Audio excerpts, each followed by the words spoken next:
Ini kayaknya gangnya nih setelah jalan berapa lama.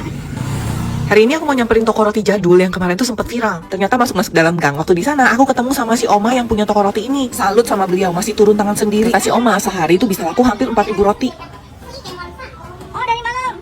Dan kata beliau, ini persiapannya tuh dari jam 11 malam sampai jam 3 pagi. Nah, roti ini dipanggangnya tuh langsung di toko. Jadi bener-bener baru mateng, terus kita beli. Jadi masih anget-anget gitu. Ini tuh masih anget, baru mateng. Wow. Ini harus coba katanya, lumer-lumer gitu. Wow.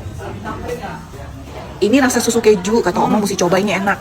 Roti jadul gitu ya. Ini baru matang aja enak banget, anget, empuk. Karena suka gurih ya, jadi aku pengen cobain roti baksonya, dalamnya ada telur asin.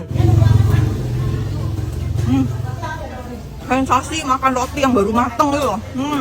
Empuk banget. Biasanya full. Ini aku spill daftar harganya ya, Elisa Bakery.